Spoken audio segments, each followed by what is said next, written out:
नमस्कार, news point लेकर हाजिर हूं मैं राजीव। तो एक साल पहले किसानों का आंदोलन हम लोग देखे कि शुरू हो गया, तो एक साल से भी अधिक समय से अपने हक की लोकतांत्रिक तरीके से लड़ाई लड़ रहे किसानों को आखिरकार सफलता मिल ही गई है। कृषि कानूनों की वापसी के बाद भी जब किसान अपनी दूसरी मांगों के लिए अड़े हुए थे, तब केंद्र सरकार ने किसानों को एक खत लिखकर भरोसा दिलाया है। एग्रीकल्चर सेक्रेटरी कृषि सचिव संजय अग्रवाल की तरफ से किसानों को भेजी गई चिट्ठी में 5 महत्वपूर्ण मांगों पर सहमति दी गई है और ये 5 मांगे हैं। पहला है उसमें न्यूनतम समर्थन मूल्य यानी एमएसपी, और इसके तहत कहा गया है कि केंद्र सरकार इसे लेकर एक किसान समिति बनाएगी जिसमें संयुक्त किसान मोर्चा के प्रतिनिधि लिए जाएंगे और जिन फसलों पर अभी एमएसपी मिल रहा है वो जारी रहेगा। दूसरा जो है वो है किसानों पर दर्ज मुकदमों की वापसी, और इसके तहत कहा गया है कि हरियाणा, उत्तर प्रदेश, उत्तराखंड की सरकारें मुकदमों की वापसी पर सहमत हो गई हैं। दिल्ली और अन्य प्रदेश और रेलवे भी तत्काल मुकदमों की वापसी करेंगे। तीसरा जो इसमें बिंदु है वो है मुआवजा। आपको पता ही है कि किसान जो हैं शहीद जो किसान इस किसान आंदोलन के तहत के दौरान जो शहीद हुए हैं उनके लिए मुआवजे की मांग कर रहे हैं, और उसमें कहा गया है कि उत्तर प्रदेश और हरियाणा में सहमति बन गई है। पंजाब की तर्ज पर यहां भी 5 लाख रुपयों का मुआवजा दिया जाएगा। और चौथा बिजली विधेयक है, और इसके तहत यह कहा गया है कि किसानों पर असर डालने वाले प्रावधानों पर पहले सभी पक्षों के साथ चर्चा होगी। किसान मोर्चा से चर्चा होने के बाद ही विधेयक संसद में पेश किया जाएगा। और 5वां और आखिरी जो है वो है पराली, जिसके तहत कहा गया है कि भारत सरकार ने जो कानून पारित किए हैं उसकी धारा 14 और 15 के तहत किसानों पर कार्रवाई नहीं होगी। तो जिन मानसिक और शारीरिक और आर्थिक कष्टों को उठा करके किसानों ने अपना संघर्ष जारी रखा और तमाम तकलीफों के बावजूद अपने आंदोलन से डिगे नहीं, उस लिहाज से किसानों के लिए ये बड़ी जीत है। किसानों ने देश को ये दिखला दिया कि मजबूत इरादों से किसान कहीं डरने वाले नहीं हैं और मजबूत इरादों पर वो खरे उतरने वाले हैं। और किस तरह सफलता हासिल की जाती है ये आप देख सकते हैं। नरेंद्र मोदी ने देश में जब से सत्ता संभाली है उनकी छवि ऐसी ही बनाई गई है कि वो अपने फैसलों से पीछे नहीं हटते हैं, लेकिन किसानों ने उन्हें अपने फैसले से पीछे हटने के लिए मजबूर कर दिया, फैसले को वापस लेने के लिए बाध्य कर दिया। और ये एक बड़ी बात इस वक्त मानी जा सकती है। और अच्छा है कि वक्त की नजाकत को देखते हुए प्रधानमंत्री नरेंद्र मोदी ने भी लचीला रुख अपनाया और कृषि कानूनों की वापसी का ऐलान किया है। फिर किसानों की अन्य मांगों पर भी गौर फरमाया है, लेकिन जिस पद पर वो बैठे हुए हैं उससे इसी तरह के व्यवहार की उम्मीद भी की जाती है और की जानी चाहिए भी। लेकिन प्रधानमंत्री लगातार कई बार हठी हो जाते हैं और उनका ये व्यवहार कई बार लोगों को, जनता को पसंद नहीं भी आता है। और खासकर किसानों को ये व्यवहार पसंद नहीं आया था, क्योंकि एक फोन कॉल की दूरी पर कहने वाले प्रधानमंत्री नरेंद्र मोदी हाशिए पर किसानों को रखते चले गए थे। आइए प्रधानमंत्री नरेंद्र मोदी के उस बयान को सुनते हैं जिसके तहत उन्होंने किसानों के तीनों कृषि कानूनों को वापस लेने का जो ऐलान किया था। उस वक्त उन्होंने क्या कुछ कहा था ये सुन लेते हैं, फिर चर्चा को आगे बढ़ाएंगे। साथियों, मैं आज देशवासियों से क्षमा मांगते हुए सच्चे मन से और पवित्र हृदय से कहना चाहता हूं, ये बताने आया हूं कि हमने 3 कृषि कानूनों को वापस लेने का, रिपील करने का निर्णय लिया है। साथियों, हमारी सरकार किसानों के कल्याण के लिए, खासकर छोटे किसानों के कल्याण के लिए, देश के कृषि जगत के हित में, देश के हित में, गांव गरीब के उज्जवल भविष्य के लिए पूरी सत्यनिष्ठा से, किसानों के प्रति पूर्ण समर्पण भाव से, नेक नियत से ये कानून लेकर आई थी। लेकिन इतनी पवित्र बात, पूर्ण रूप से शुद्ध किसानों के हित की बात, हम अपने प्रयासों के बावजूद कुछ किसानों को समझा नहीं पाए। भले ही किसानों का एक वर्ग ही विरोध कर रहा था, लेकिन फिर भी ये हमारे लिए महत्वपूर्ण था। कृषि अर्थशास्त्रियों ने, वैज्ञानिकों ने, प्रगतिशील किसानों ने भी उन्हें कृषि कानूनों के महत्व को समझाने का भरपूर प्रयास भी किया। हम पूरी विनम्रता से, खुले मन से उन्हें समझाते रहे। अनेक माध्यमों से व्यक्तिगत और सामूहिक बातचीत भी लगातार होती रही। हमने किसानों की बातों को, उनके तर्क को समझने में भी कोई कोर कसर बाकी नहीं छोड़ी। कानून के जिन प्रावधानों पर उन्हें ऐतराज था, सरकार उन्हें बदलने के लिए भी तैयार हो गई। 2 साल तक हमने इन कानूनों को सस्पेंड करने का भी प्रस्ताव दिया। इसी दौरान ये विषय माननीय सर्वोच्च न्यायालय के पास भी चला गया। ये सारी बातें देश के सामने है, इसलिए मैं इनके अधिक विस्तार में नहीं जाऊंगा। साथियों, मैं आज देशवासियों से क्षमा मांगते हुए सच्चे मन से और पवित्र हृदय से कहना चाहता हूं कि शायद हमारी तपस्या में ही कोई कमी रही होगी, जिसके कारण दिए के प्रकाश जैसा सत्य कुछ किसान भाइयों को हम समझा नहीं पाए। आज गुरु नानक देव जी का पवित्र प्रकाश पर्व है। ये समय किसी को भी दोष देने का नहीं है। आज मैं आपको, पूरे देश को ये बताने आया हूं कि हमने 3 कृषि कानूनों को वापस लेने का, रिपील करने का निर्णय लिया है। तो ये थे प्रधानमंत्री नरेंद्र मोदी। 19 नवंबर की बात है जिस दिन उन्होंने इस तीनों कृषि कानूनों की वापसी का ऐलान किया था। उसके बाद 29 नवंबर को संसद की बैठक शुरू होती है, शीतकालीन सत्र की शुरुआत होती है और उस दिन ही तीनों कानूनों को जो है संसद से भी पारित कराया जाता है, दोनों सदनों से, और उसके बाद राष्ट्रपति की मुहर लगती है और फिर तीनों कानून निरस्त हो जाते हैं। इसके साथ साथ अब एक समझौता भी होता है और आज किसानों ने भी ये अपील कर दी है कि वो इस अपने कृषि कानून के, इन तीनों कृषि कानूनों के अलावा एमएसपी और तमाम अलग जो अन्य मांग हैं उनकी, उन मांगों को सामने रखते हुए अपने आंदोलन को खत्म नहीं कर रहे हैं लेकिन स्थगित कर रहे हैं, ये उनका ऐलान है। इस पर चर्चा करेंगे। हमारे साथ इस वक्त 4 खास मेहमान जुड़े हुए हैं, 4 वरिष्ठ पत्रकार साथी जुड़े हुए हैं। आइए सबसे आपका परिचय करवाऊं। हमारे साथ जुड़े हुए हैं प्रकाश हिंदुस्तानी जी, वरिष्ठ पत्रकार हैं। प्रकाश जी, आपका स्वागत करता हूं। हमारे साथ वरिष्ठ पत्रकार बुशरा खानम जी जुड़ी हुई हैं। बुशरा जी, आपका स्वागत करता हूं। और स्वागत करता हूं भारत शर्मा जी, हमारे रोविंग एडिटर, सीधे भोपाल से जुड़े हुए हैं। और अमलेंदु उपाध्याय जी, हमारे ऑनलाइन एडिटर।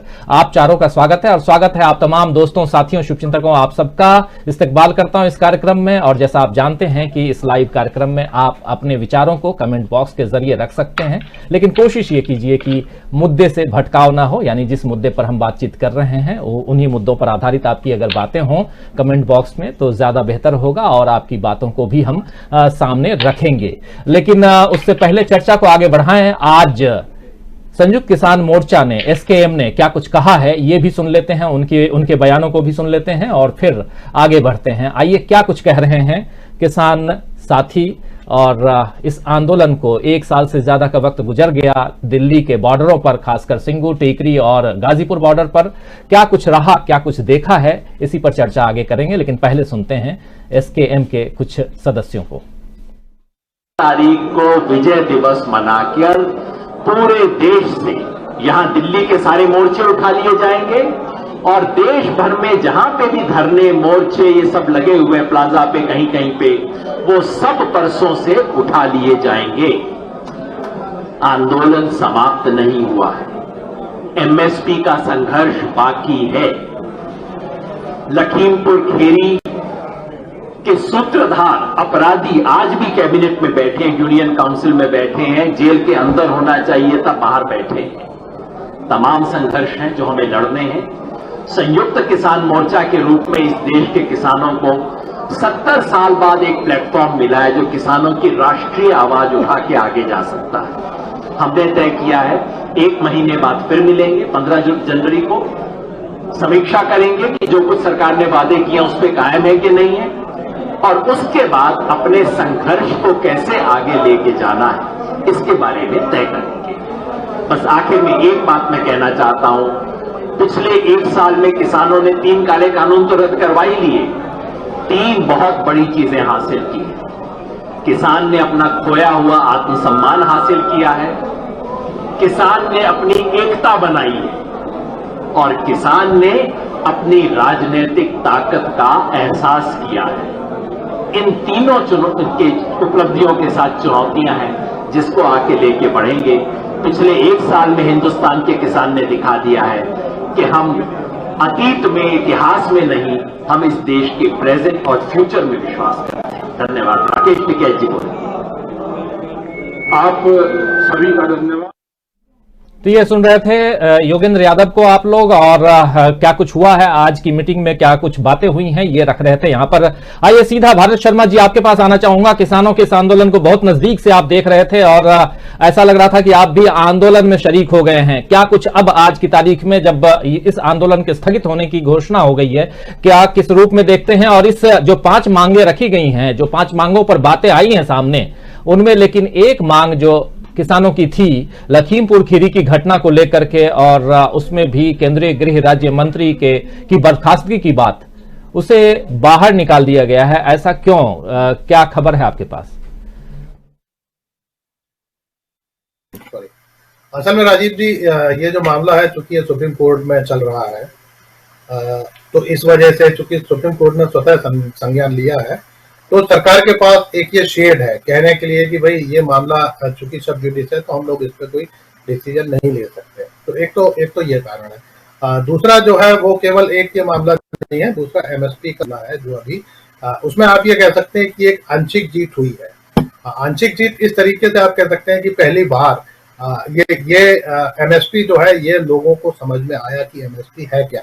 पहली बार लोगों को जो किसान नहीं है उनको ये समझ में आया कि खेती की लागत कितनी होती है ना। पहली बार जो है ये जो अभी योगेंद्र यादव जो कह रहे थे ये बात सच है, और मैंने ये बात पहले भी कई बार कहा है कि ट्रेड यूनियंस के गोलबंदियां तो बहुत पहले से हैं। संयुक्त ट्रेड यूनियन के जो मोर्चे हैं जो इस देश में, जो बड़े 11 जो ट्रेड यूनियंस हैं, जिसमें एक भारतीय किसान, एक भारतीय मजदूर संघ भी है। हालांकि होता यह है कि जब बीजेपी की सरकार होती है तो मजदूर संघ उसमें से बाहर होता है, और जब कांग्रेस की सरकार होती है तो कई बार इंटक बाहर होता है। लेकिन 10 जो मोर्चे हैं बाकी जो बचे हुए, जिसमें बड़ी संख्या में लेफ्ट ट्रेड यूनियंस भी हैं, उनकी गोलबंदी तो ट्रेड यूनियंस के मुद्दे पर पहली बार थी। लेकिन किसानों के आंदोलन में ये पहली बार हुआ कि हमने इस तरीके से जो उनकी जो कुछ न्यूनतम जो मांगे थी जो पूरे किसानों को रिप्रेजेंट करती है, उसको लेकर एक सहमति बनी। क्योंकि अलग अलग स्टेट में जाएंगे आप तो वहां पर अलग अलग तरीके के किसान हैं, और अगर आप जैसे उत्तर प्रदेश की बात करें तो गन्ना किसानों की डिमांड अलग तरीके की है और आलू किसानों की डिमांड अलग है। तो ये केवल पश्चिमी उत्तर प्रदेश में ही जो 2 हिस्से हैं मैं उनके बारे में आपको बता रहा हूँ। दाल के किसानों की डिमांड अलग है। तो कुल मिला के जो बात है वो अलग अलग चीजें हैं। अब बात एमएसपी की जो है, देखिए सर, ये इंटरनेशनल ट्रीटी का मामला है। चूंकि आप WTO में और वर्ल्ड बैंक के सामने तमाम सारे कमिटमेंट कर चुके हैं, तो इस तरीके से सरकार को एकदम उस पे से विड्रॉ करना, लेकिन फिर भी अगर एक कमेटी बनी है और उस पर सरकार डिस्कशन करने को तैयार हुई है, तो मुझे लगता है ये भी अभी पहली बार हुआ है कि सरकार एमएसपी की बात करने को तैयार हुई। कमेटी की रिपोर्ट को तो आज तक कभी खोला ही नहीं गया, उसके ऊपर डिस्कशन जरूर होता है। हर चुनाव में घोषणा पत्र में भी स्वामीनाथन कमीशन की बात आती है, तमाम विशेषज्ञ भी बात करते हैं, तमाम नेता भी बात करते हैं, तमाम किसान नेता भी बात करते हैं, लेकिन उस पर अमल कोई नहीं करता। तो अगर पहली बार अगर ये हो रहा है कि सरकार एमएसपी पर भी कमेटी बनाने को तैयार हुई है और उस पर अगर बातचीत करने के लिए आगे बढ़ने की बात हो रही है, तो मुझे लगता है कि ये काफी एक पॉजिटिव साइन है। दूसरी चीज इसमें यह भी है कि किसानों के पास भी देखिए, ये किसानों के पास कहने के लिए है, अब वो दोबारा, एक तो किसानों के अंदर ये भरोसा जाग गया है कि हम लड़ के सरकार को झुका सकते हैं। तो अब ये आंदोलन जो है ये आपको किसी नए स्वरूप में भी एमएसपी का दिखाई देगा। मुझे अच्छे तरीके से याद है AIKSCC जो बना था, अखिल भारतीय किसान संगठन, जिसके VM सिंह को कोऑर्डिनेटर बनाया गया, तो डिमांड के ऊपर हुआ था, उसमें 250 ऑर्गेनाइजेशन थे। और ये जो तीन कृषि कानून को लेकर जब पंजाब के किसानों ने अलग आंदोलन शुरू किया था, उसके बाद वो AIKSCC के पास आए और उन्होंने ये कहा कि हम लोग संयुक्त रूप से इसको लेकर खड़े होते हैं। वो उनकी 2 डिमांड थी, लागू करना। इन 2 डिमांड के ऊपर पूरे देश के अंदर उन्होंने यात्रा की थी और पूरे देश के जो किसान संगठन थे उसको उन्होंने उसके साथ जोड़ा था। लेकिन उसमें हरियाणा, पंजाब और राकेश टिकैत का ऑर्गेनाइजेशन भारतीय किसान यूनियन ये नहीं था उसको पूरे गठबंधन में शामिल। तो उसके बाद एक ये मोर्चा जो है ये एक व्यापक मोर्चा हुआ, उसमें जो ऑर्गेनाइजेशन छूट गए थे वो ऑर्गेनाइजेशन भी शामिल हुए। तो मुझे लगता है कि अगर आप मतलब जितना मैं किसान आंदोलन को, चूंकि मैं तो शुरू से देख रहा हूं, जब भूमि अधिकार आंदोलन खड़ा हुआ था भूमि अधिग्रहण अध्यादेश के खिलाफ, जिसमें जो किसान संगठन और जन संगठन, जिसमें मेधा पाटकर और ये सारे लोग थे, जब इन लोगों ने शुरू किया था, मैं उसकी पहली मीटिंग से इन लोगों के साथ हूँ, इसलिए मुझे एक घटनाक्रम मुझे इनका पता है। तो मुझे लगता है कि ये एक काफी पॉजिटिव साइन है। कम से कम एक आत्मविश्वास किसानों के अंदर भी ये जागा, जो अभी तक खुद को असहाय महसूस करता था और ये सोचता था कि मेरी लड़ाई लड़ने वाला कोई व्यक्ति नहीं है, या जो संगठन है वो जाति के आधार पर या धर्म के आधार पर इतने छोटे छोटे गुटों में बटे हुए थे कि वो व्यक्तिगत जो राजनीति है वही करते रहते थे। किसान जो संगठन है, कम से कम उनके ऊपर उनमें भी एक ये भरोसा जागा है कि आप व्यापक तौर पर देश के स्तर पर आप एक बड़ा आंदोलन किसानों का कर सकते हैं। जी राजीव जी, में ये अपने आप में एक बड़ा आंदोलन माना जाएगा और कहा भी जा रहा है कि आज़ादी के बाद से इतना लंबा चलने वाला और उसमें भी सफलता मिली है, इतना बड़ा आंदोलन नहीं हुआ पहले। तो इस आंदोलन के क्या और आगे आयाम होते हैं वो देखना होगा, क्योंकि आंदोलन खत्म करने का ऐलान नहीं हुआ है, आंदोलन स्थगित करने का ऐलान हुआ है और अगले महीने 15 तारीख को फिर से इस पर चर्चा होगी, ये बात कही जा रही है। प्रकाश हिंदुस्तानी जी, ओवरऑल पिछले 1.5 साल से लगभग 1 साल का समय बीत गया दिल्ली के बॉर्डरों पर, लेकिन उससे पहले से जब से ये अध्यादेश आया था, तीनों कृषि बिलों को लेकर के सरकार आई थी कोरोना काल में, उस समय से देखिए कि पंजाब, हरियाणा से लेकर के और धीरे धीरे पूरे देश में इस आंदोलन को आगे बढ़ाया गया, किसानों ने आगे बढ़ाया और जब वो दिल्ली के बॉर्डर पर पहुंचे तो ये आंदोलन और भी विकराल रूप ले लिया और 26 जनवरी की घटना सबको याद है कि उसके बाद क्या कुछ हुआ। लेकिन ये समझना चाहूंगा कि अब जबकि आंदोलन एक सहमति की ओर बढ़ चुका है और सहमति बन चुकी है, इसके बाद किसानों के हौसले को और सरकार के हौसले को किस रूप में आप देखते हैं? सरकार जो 56 इंच की सीना वाली जो सरकार है, प्रधानमंत्री नरेंद्र मोदी, वो पहली बार पिछले 7.5 साल में किसानों के आगे झुकते हुए नजर आए। अभी हम लोगों ने बाइट भी सुनी और इस बाइट को कई बार हम सुन चुके हैं, झुकते हुए नजर आए। लेकिन अब चुनाव में जाना है, क्या ये चुनाव के कारण इस रणनीति पे सरकार को आना पड़ा या सचमुच किसानों की फिक्र थी इसलिए आना पड़ा? राजू जी, अगर किसानों की फिक्र होती तो इतने आनंद फानन में ये कानून बनाए नहीं जाते। एक तो बात ये सीधी सी है, जिस दिन प्रधानमंत्री ने तीनों कानूनों को रिपीट करने की घोषणा की थी उस दिन गुरु नानक देव जी का प्रकाश पर्व था, और आज जब किसान संगठनों ने इस आंदोलन को स्थगित करने का फैसला किया है, तो आज भी एक ऐतिहासिक दिन है। वो ऐतिहासिक दिन यह है कि 9 दिसंबर 1946 को भारत की संविधान सभा की पहली बैठक हुई थी। तो जिस पवित्र संविधान को लेकर हम अब तक आगे बढ़े हैं, उस पवित्र संविधान को आज उसके बनाने की, उसकी रचना की शुरुआत को आज 75 वर्ष हुए हैं। ये एक बहुत बड़ी बात है और किसान संगठनों ने बहुत ही बारीकी से सारी स्थिति का अध्ययन किया। जहां तक टेनिक को मंत्रिमंडल से निकालने की बात है, कोर्ट का, भरत शर्मा जी बता चुके हैं कि कोर्ट का सहारा लिया और आगे पीछे शब्दों की हेराफेरी के साथ सरकार ने कदम पीछे हटा लिए हैं, ऐसा कहा जा सकता है। वही एमएसपी पे सहमति बन गई, समिति बनाई जाएगी, किसानों के खिलाफ मुकदमे वापस लिए जाएंगे, पराली जलाने के मामले भी हटाए जाएंगे, यूपी हरियाणा में जान देने वाले किसानों को मुआवजे के लिए सैद्धांतिक बात हुई है, और किसानों को प्रभावित करने वाले वर्गों के संबंध में एसकेएम सहित सभी हितधारकों से परामर्श के बाद बिजली बिल पेश किया जाएगा। ये बातें तो कही गई है, लेकिन उत्तर प्रदेश में किसानों के गन्ने की कीमत अदा करने पर कोई बड़ी बात अभी हुई नहीं है। 44 करोड़ रुपए किसानों को देना थे, लेकिन शायद मैं आंकड़े में मुझे कुछ गलत है, 44,000 करोड़ देने हैं और केवल 4,000 करोड़ रुपए ही दिए गए हैं।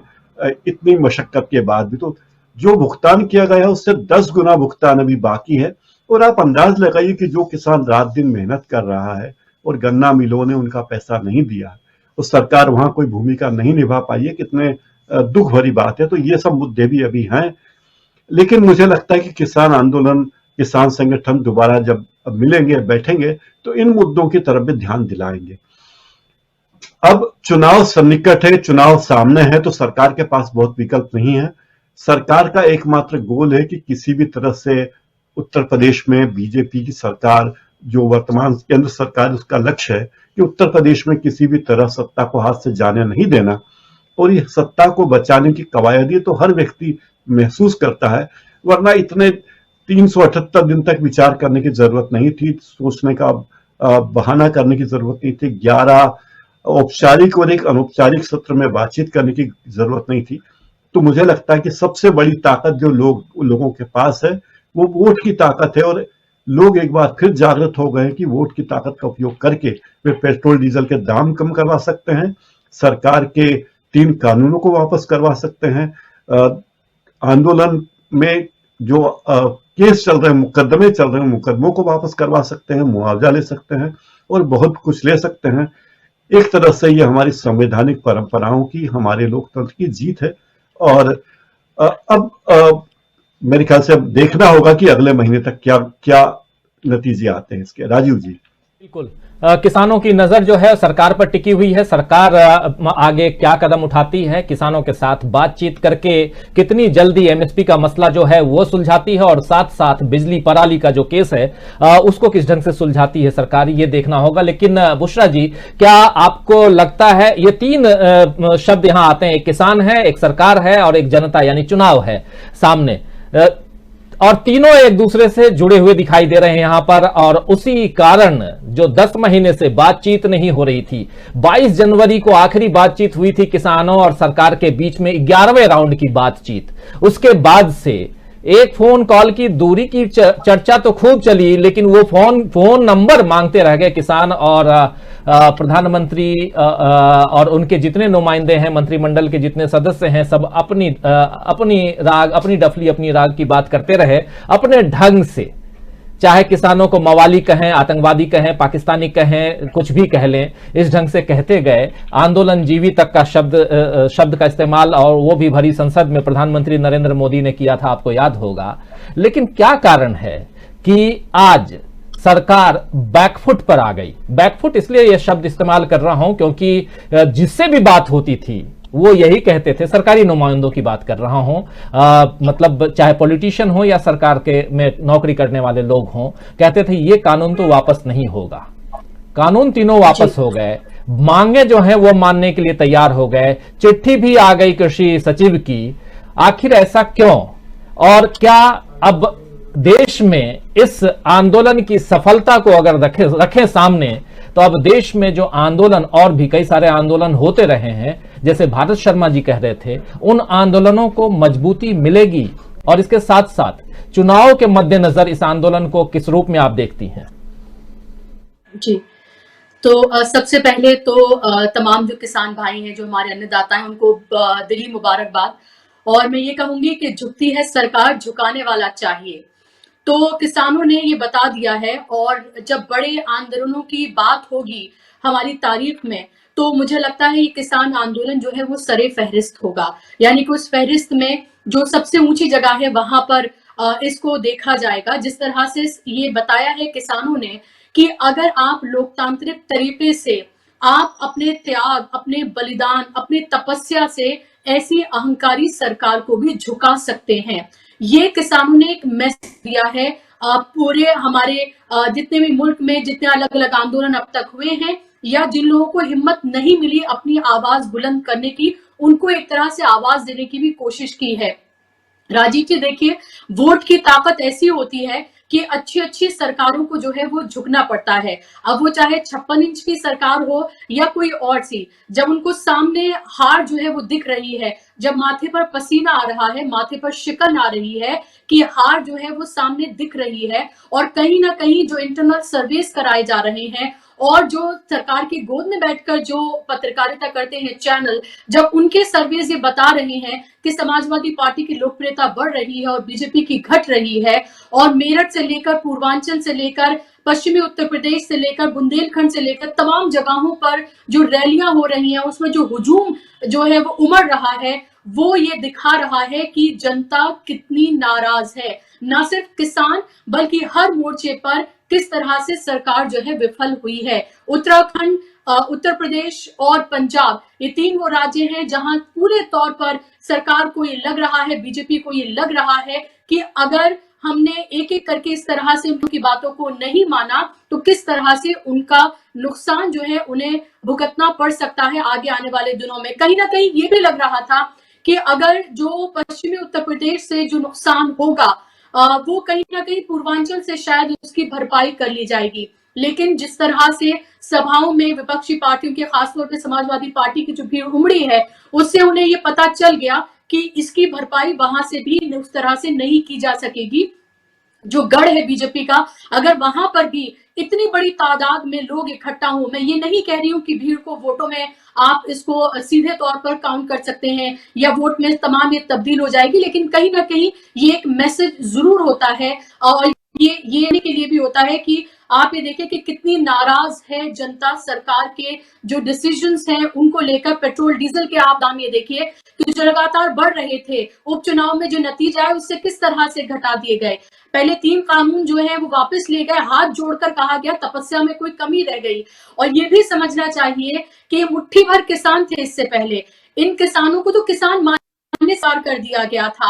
अभी अभी पार्लियामेंट में विंटर सेशन में कहा गया कि जो 700 किसान जो शहीद हुए, कहा गया कि हमारे पास डेटा नहीं है, और फिर राहुल गांधी उस डेटा को उन्होंने संसद में कहा कि भाई हमारे पास लिस्ट मौजूद है, पंजाब सरकार ने मुआवजा दिया है और केंद्र सरकार मुआवजा दे। और लगातार ये भी याद रखना चाहिए कि किस तरह से राहुल गांधी ने लगातार ये कहा कि किसान तो 1 इंच पीछे नहीं हटेंगे, सरकार को ही हटना पड़ेगा।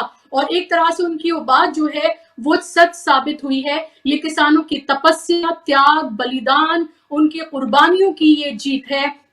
जिस तरह से दिल्ली के 3 बॉर्डर्स पर उन्होंने हर मौसम वहां पर झेले, जो पहला दिन जब वो दिल्ली की तरफ कूच कर रहे थे, किस तरह से हरियाणा की खट्टर सरकार ने उनके ऊपर पानी की बौछारें की, सीमेंट के अवरोधक लगवाए, डंडे उन्होंने खाए, आतंकवादी उन्हें कहा गया, खालिस्तानी कहा गया, उनको उनका कैरेक्टर असैसिनेशन उनका किया गया, छुप के और अपने माइक आईडीज को छुपा के गोदी मीडिया के चैनल्स वहां पर गए, एक तरह से उन्होंने साजिशें की।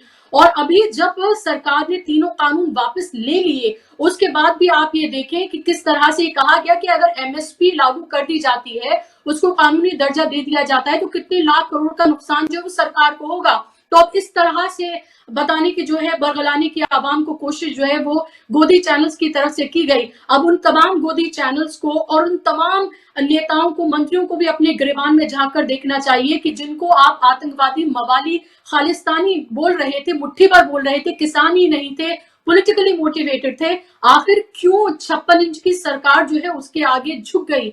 क्योंकि वोट की ताकत यही होती है और यही लोकतंत्र की मजबूती होती है कि आप संवैधानिक तरीके से अपनी बातों को किस तरह से सरकारों से मनवा सकते हैं, झुका सकते हैं, उन्हें घुटनों पर ला सकते हैं। और यही किसानों ने एक तरह का एक मैसेज जो है वो दे दिया है। और ये ना सिर्फ किसान आंदोलन तक महदूद है राजीव जी, अभी आप देखिएगा आगे आने वाले दिनों में एक तरह का मैसेज उन लोगों को भी दे दिया गया है जिनको ये लगता था कि इस सरकार के आगे आंदोलन नहीं किए जा सकते, इस सरकार को झुकाया नहीं जा सकता है, वो भी एक मैसेज दे दिया गया है। और अब सरकार को इस पर आगे बात करना बहुत ज्यादा मुश्किल हो जाएगा, क्योंकि अगर वो ये कहती है कि उसने ये कानून जो है वो वापस ले लिए और किसानों की बात मान ली, तो वही प्रधानमंत्री कहते हैं कि 10 करोड़ जो छोटे किसान हैं उनके लिए एक कानून लाया गया था और कुछ किसान जो है उनको वो समझा नहीं पाए। तो अभी भी इस तरह की बातें कही गई हैं, लेकिन अगर कुछ किसान होते तो इस जैसी सरकार उनके आगे झुकती नहीं। बिल्कुल सही कह रही हैं बुशरा खानम जी आप। और आइए अमलेंदु जी आपके पास आऊं, लेकिन जब हम लोग चर्चा कर रहे हैं कि किसानों पर जो विवादित बोल, यानी किसानों को अलग अलग ढंग से जो पुकारा गया, वो कौन क्या बोला, एक छोटी क्लिप एक दिखाना चाहता हूं आप लोगों को, उसके बाद चर्चा को आगे बढ़ाते हैं। आइए जरा देख लेते हैं किसने क्या कुछ कब कहा। कुछ शब्दों से बड़े परिचित है, श्रमजीवी, बुद्धिजीवी, ये सारे शब्दों से परिचित है। लेकिन मैं देख रहा हूं कि पिछले कुछ समय से इस देश में एक नई जमात पैदा हुई है, एक नई बिरादरी सामने आई है, और वो है आंदोलनजीवी। ये जमात आप देखोगे, वकीलों का आंदोलन है वो न वहां नजर आएंगे, स्टूडेंट का आंदोलन है वो वहां नजर आएंगे, मजदूर का आंदोलन है वो वहां नजर आएंगे, कभी पर्दे के पीछे कभी पर्दे के आगे। एक पूरी टोली है जी जो आंदोलनजीवी है। वो आंदोलन के बिना जी नहीं सकते हैं और आंदोलन से जीने के लिए रास्ते खोजते रहते हैं। हमें ऐसे लोगों को पहचानना होगा कि वो जो सब जगह पे पहुंच करके और बड़ा आइडियोलॉजिकल स्टैंड दे देते हैं, गुमराह कर देते हैं, नए नए तरीके बता देते हैं। देश आंदोलनजीवी लोगों से बचे, इसके लिए हम सबको, और ये उनकी ताकत है। उनका क्या है, खुद खड़ा नहीं कर सकते चीजें, किसी की चल रही तो जाके बैठ जाते हैं, वो अपना जो जितने दिन चले चल जाता है उनका। ऐसे लोगों को पहचानने की बहुत आवश्यकता है। ये सारे आंदोलनजीवी परजीवी होते हैं।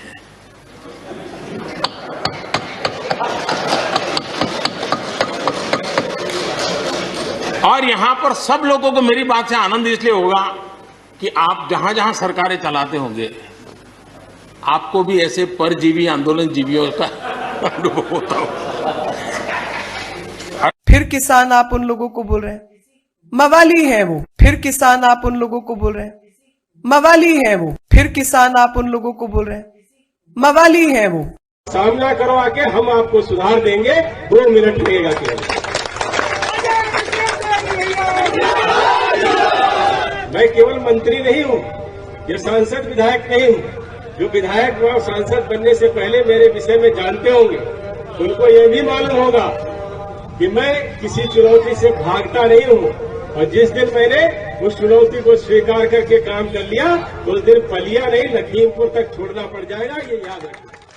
लेकिन उत्तर पश्चिम हरियाणा के हर जिले में अपने किसानों के 500-700 हजार लोग आप लोग अपने खड़े करो, उनको वॉलंटियर बनाओ, और फिर जगह जगह 60-60 समाज चले, जैसे को तैसा ठालो ठंडे, ठीक है, नहीं वो देख लेंगे। और दूसरी बात यह है, जब ठावे के डंडे तो जमानत की परवाह मत करो। महीना 6 महीने 2 महीने रहा होगा ना, तो इतनी पढ़ाई इस मीटिंगों में नहीं होगी। अगर 2-4 महीने वहां रहे होगे तो बड़े लीडर बन जाओगे। तो अमलेंदु जी, कुछ बातें, पुरानी बातें जो अभी याद हम दिला रहे थे। प्रधानमंत्री नरेंद्र मोदी जी क्या परजीवी और आंदोलनजीवी का जिक्र कर रहे हैं, और आखिर में आपने सुन लिया कि खट्टर जी को, जो सीएम हैं हरियाणा के, और क्या कह रहे हैं। तो ये तमाम बातें हैं। मीनाक्षी लेखी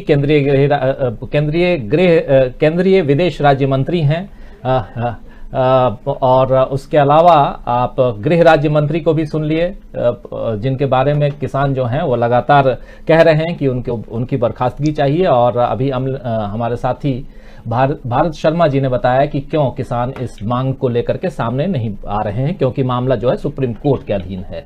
लेकिन किसानों के आंदोलन की समाप्ति कहें या कहें तो स्थगन वो हो चुका है, और इसी पर हम अभी चर्चा कर रहे हैं। अमलेंदु जी, आप इस पूरे आंदोलन को, हम दोनों साथ साथ कई जगह गए भी, Singhu border, Tikri border, Ghazipur border पे भी किसानों से रूबरू हुए, बातचीत किए, तमाम बातें हुई हैं, सब कुछ बहुत नजदीक से देखते रहे हैं। अब आज की तारीख में आप इस आंदोलन को कहां देख रहे हैं, और आने वाले समय में आप याद कीजिए कि इस आंदोलन से पहले इस देश में एक बहुत बड़ा आंदोलन चल रहा था, सीएए का आंदोलन, और लेकिन कोरोना की महामारी का फैलाव और साथ में दिल्ली दंगा, ये तमाम चीजों के कारण वो आंदोलन वही स्थगित हो गया, खत्म हो गया, और उसकी चर्चा भी बाद में अभी कुछ दिनों पहले हुई भी थी।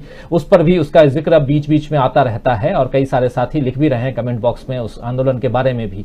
अभी जो आंदोलन है और इस आंदोलन के बाद आने वाले समय में, जैसे बुशरा जी भी बोल रही थी कि आंदोलनों को अब मजबूती मिलेगी, और वही मजबूती के बारे में भारत शर्मा जी भी कह रहे हैं। आप क्या कहेंगे, और खासकर किसानों के आंदोलन को किस रूप में आप अभी तक देखते आए हैं? देखिए राजीव जी, एक तो पहली बात यह है कि जो हम लोगों ने सबके आशीष वचन कह लीजिए, शुभ वचन कह लीजिए, जो भी है जो सुने हम लोगों ने, तो ये सब एक दूसरे के ऊपर जो थे वो प्रहार कर रहे थे। और अब तो जो है ये मालूम पड़ता है कि पता नहीं प्रधानमंत्री आंदोलन जी भी कह किसको रहे थे। अब पता नहीं अडवाणी जी के लिए कह रहे थे कि अटल जी के लिए कह रहे थे कि नानाजी देशमुख के लिए कह रहे थे कि जेपी के लिए कह रहे थे, पता नहीं किसके लिए कह रहे थे। बहरहाल एक बात तो तय है कि आज अगर नरेंद्र मोदी जी प्रधानमंत्री बने बैठे हैं, तो वो जिन आंदोलन जीवियों की तरफ इशारा कर रहे थे, उन आंदोलन जीवियों की वजह से ही प्रधानमंत्री हैं। क्योंकि ये आंदोलन जीवी अगर अन्ना आंदोलन में ना कूदे होते तो अन्ना आंदोलन आंदोलन नहीं बनता, और पूरे देश में उसकी पहचान नहीं बनती, संघ परिवार को उसमें घुसने का मौका नहीं मिलता। जैसा कि प्रधानमंत्री कहते कि अपना कुछ नहीं होता, लोग बैठे होते हैं, घुस जाते हैं। तो घुस गए संघ परिवार वाले लोग, जेपी के आंदोलन में भी घुस गए थे, अन्ना वाले आंदोलन में भी घुस गए थे, या उसको फंड दे रहे थे, जो भी हो गया। भाई उनका नहीं था वो तंबू लगाया हुआ, वो लगाया हुआ अन्ना और केजरीवाल का था। तो उसी तंबू कनात की वजह से और आंदोलन जीवियों की वजह से, जो उसमें घुसे हुए थे आंदोलन जीवी, उनकी वजह से आज प्रधानमंत्री नरेंद्र मोदी जी जो प्रधानमंत्री बने बैठे हैं। क्योंकि प्रधानमंत्री को अनुभव अच्छे हैं, और प्रधानमंत्री जो है अपने अनुभवों की सीख जो है वो अक्सर देते रहते, तो उन्होंने वो एक सीख जो थी वो लोगों को दी, और फिर बताया भी उन्होंने सबको कि जिन जिन की गाया सरकारें, आप लोग भी ऐसे आंदोलन जीवियों से दो चार होते रहते होंगे। तो प्रधानमंत्री के अपने अनुभव है। अब मीनाक्षी लेखी जी ने जो कहा वो बता रही है, आज की वही प्रधानमंत्री जो है वो मवालियों के सामने झुक गए हैं। अब ये तो मीनाक्षी लेखी बताएं कि मवालियों के सामने झुके प्रधानमंत्री, या क्या है ये 56 इंच का सीना वीना जो है। बयान टेनी जी का मामला जो है, चूंकि वो सुप्रीम कोर्ट में है, उस पर टिप्पणी हमको नहीं करनी चाहिए। और खट्टर जी जो कह रहे हैं वो तो ठीक है। अब खट्टर जी, अब वो मेरे ख्याल से अब तक तैयारियां हो चुकी होंगी, लक्ष्य जो है तैयार हो गए होंगे, हर गांव में 500-500 तो खट्टर जी तैयार करा लिए होंगे। तो ये है। लेकिन जहां तक इस किसान आंदोलन का सवाल है, मैं फिर कहूंगा, जिसमें पहले ही कहा, किसान आंदोलन ने भारत के अंदर डेमोक्रेसी से बचाया है, बल्कि ये भी बता दिया है कि इस डेमोक्रेसी को कुचल कर कोई तानाशाह जो है वो अभी इस स्थिति में नहीं आ पाया है कि यहां से डेमोक्रेसी को खत्म कर सके। और जिस समय विपक्ष को जो है एक तरीके से नकवा सुन गया हो, सड़कें खामोश हो गई हो, संसद आवारा बनने की तरफ जा रही हो, ऐसे समय किसान आंदोलन ने संसद को आवारा होने से बचा लिया और सड़कों को खामोश होने से बचा लिया। ये किसान आंदोलन की सबसे बड़ी उपलब्धि है। और एक तीसरी जो सबसे बड़ी उपलब्धि है, जो मुझे लगता है कि वो सबसे बड़ी चोट भारतीय जनता पार्टी को और उसके एजेंडे को है, कि इस किसान आंदोलन ने जो सांप्रदायिक विभाजन की राजनीति थी उसको कैसे कहा जाए तो उल्टा खड़ा कर दिया। और इसीलिए तमाम कोशिशों के बावजूद सांप्रदायिक आधार पर विभाजन करके भारतीय जनता पार्टी इस आंदोलन को ना तो कुचल पाई और ना इससे निपट पाई, दोनों काम नहीं कर पाई, और बल्कि उसे बैकफुट पर ही जो एक तरीके से कहा जाए वो आना पड़ा है सरकार को। अब वो कितना 56 इंच है और कितना दृढ़ है और कितना मजबूत है, ये सब तो खैर बात की बातें हैं, जुमले हैं। जुमलों के लिए क्या कहा जाए, फिर कोई कह देगा अगर कि ये जुमला था, तो ये सब जुमले हैं। लेकिन इस किसान आंदोलन की सबसे बड़ी उपलब्धि जो यही है, जो मैं बार कह रहा हूं और पहले कहा है, बहरहाल ये किसान आंदोलन जो है, अब जैसे कहा है किसानों ने भी कि ये समाप्त नहीं हुआ है, आगे जारी रहेगा। और सबसे बड़ी बात यह है कि जैसे भारत शर्मा जी भी कह रहे थे कि मतलब पहली बार है कि सरकार जो है 70 सालों में पहली बार है कोई सरकार एमएसपी के मसले पर इतना झुकी है और फिर किसानों से उसने सुझाव मांगे हैं और लिखित में जो है वचन दिए हैं कुछ, और कहा है कि ठीक है हम आपसे बातचीत करेंगे और आपकी राय जो है वो ली जाएगी और उसके बाद ही कानून जो किया जाएगा। तो 70 सालों में बहुत से काम इस सरकार में पहली बार होते रहे, क्योंकि ये सरकार जो भी करती है वो 70 सालों में पहली बार करती है। ये कृषि कानून लेकर के आई थी, वो भी 70 सालों में पहली बार थे। प्रधानमंत्री ने टीवी के पर्दे पर आकर के कृषि कानून की वापसी की घोषणा की, ये भी 70 सालों में पहली बार था। और एमएसपी पर कानून बनेगा, ये भी 70 सालों में पहली बार होगा। तो किसान आंदोलन की उपलब्धियां जो है 70 सालों में पहली बार जो है वो यही है राजीव जी, और आते ही आने वाले समय में क्या होता है। 70 साल में पहली बार बहुत कुछ हुआ, बहुत कुछ होने वाला है, लेकिन 70 साल में पहली बार क्या किसानों के आंदोलन के कारण किसी सरकार को जाना भी होगा। भारत शर्मा जी क्या कहेंगे? पश्चिमी उत्तर प्रदेश को बहुत नजदीक से आप देख रहे हैं, आपका गांव भी है पश्चिमी उत्तर प्रदेश में ही है और आप गांव में भी रहते हैं लगातार, मैं देख रहा हूं इन दोनों। और क्या कुछ कहा जा रहा है किसानों के आंदोलन की समाप्ति के बाद? और उससे पहले बहुत सारी बातें होती रही, लेकिन अब क्या किसानों के आंदोलन की समाप्ति या स्थगन के बाद अब बीजेपी के नेता खुलेआम गांवों में घूम पाएंगे, पश्चिमी उत्तर प्रदेश के गांवों में? जी देखिए, गांव में तो कुछ गांव में जरूर रोक था, सारे गांव में रोक नहीं थी, लोग जाते थे। तो लेकिन मैं थोड़ा सा जो आपने सवाल पूछा उससे थोड़ा सा हट के मैं बात करना चाहता हूँ।